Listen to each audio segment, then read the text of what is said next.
in you. Hey, welcome back.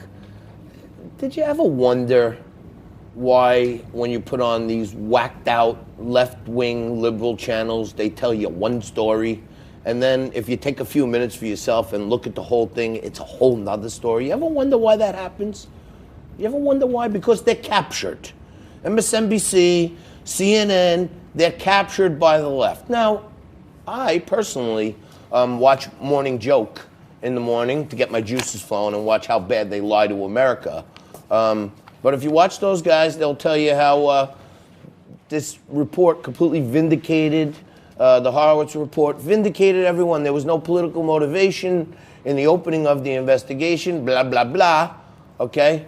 And they forget to tell you all the rest. And Frankie, we've been breaking this down for a couple of days right here. That's right. And to me, this Horowitz Report tells me that this whole impeachment sham was just to cover up for the Horowitz Report, because it's going to get worse. Well, I know, but they started impeachment before we knew what was going to be in the report. No, they knew what was going to be in the report. Well, maybe they knew darn well. All right, we have a little bit. When they first started breaking on this stuff, all of a sudden Jeffrey Epstein died, if you remember, right, or allegedly died. Right, So you're still not buying that? There's story after story that keeps breaking. They came out, the Horowitz Report comes out on Monday, and they come out with this tale about Afghanistan, and you know what I mean? They're trying everything they can to keep you looking that way, because they don't want you to look at the elephant in the room, which is the top levels of leadership inside the FBI faked, omitted, deleted, and forged documents to continue spying on Americans associated with the Trump campaign. There used to be a wrestler back in the day named Barry Horowitz. Okay. He was like a jobber. But a jobber? Yeah.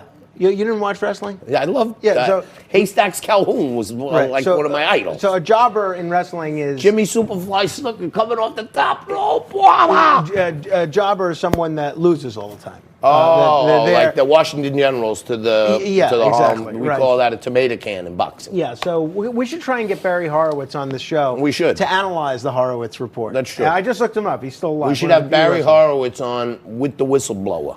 Yeah, well, you know what I'm saying? We're not gonna make let's combine everything. Let's make a stew here. You know what I'm saying? That's the former NWA Florida heavyweight champion. Tremendous. Barry Horowitz. That's tremendous. All right. Now, Donald Trump, we'll get back to the Horowitz Report. Michael Horowitz, not Barry Horowitz, momentarily. But Donald Trump made a little bit of news this morning. Did you see who the Time Magazine Person of the Year is? Yeah. Okay, so the Time Magazine Person of the Year. I had to leave early. Did you get to this in your illustrious panel? Derek, the man on the street, covered it yesterday. Okay. Asked the people on the street. So the Time Magazine Person of the Year is Greta Thunberg, who's a climate change activist, right? So Donald Trump, she's a teenager, she's a young woman. Donald Trump tweeted about this this morning. This is what he said this morning when he saw the news that Greta Thunberg was going to be the Time Magazine Person of the Year. So ridiculous. Greta must work on her anger management problem, then go to a good old-fashioned movie with a friend. Chill, Greta, chill. That was at 4:22 this morning. Now, first of all, the president should not be tweeting at 4:22 in the morning. I mean, come on. What's the time have to do with it? No, because. What's your time got to do with me? You know what? I'm trying not to drink. I'm fasting right now. Okay. My birthday's coming up next week. I'm trying to lose a little weight. So I'm going to try to use sugar as a replacement. Especially after everybody in Trump world, rightly so, was attacking that Fiona Hill for attacking Barron. He should not be attacking a teenage girl. What's her big crime? To say I don't think he attacked her. He said, go to the movies and chill.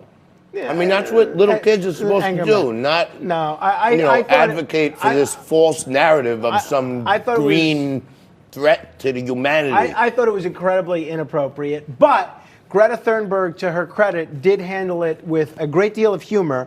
She actually changed her Twitter bio to this. Take a look at this. She changed her Twitter bio to say, a teenager working on her anger management problem, currently chilling and watching a good old-fashioned movie with a friend. All right. Now, that's pretty funny. I like that. Yeah, I like that's that. pretty That's funny. nice. Yeah, that is funny. All right. Now, These dark chocolate mint let me Kit have Kats one. are Let me have unbelievable. one. You gotta try them. I'm telling you, they're so good. I don't even want... They're so good. It's like a mint Milano and a chocolate chip mint ice cream mixed in one. It's so good. So... And we're talking about kids Okay, that is good. Everybody was texting me yesterday. What other kind of candy do you eat? These I keep in my glove compartment in the car when I drive in. These are chocolate-covered jelly rings, dark chocolate, very good for you.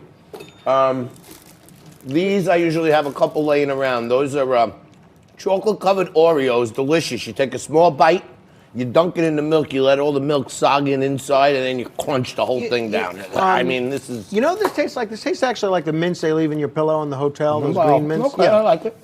It's not bad. Okay. All right. Now, a lot of people have been talking about the prospect of Hillary Clinton jumping into this presidential race, right?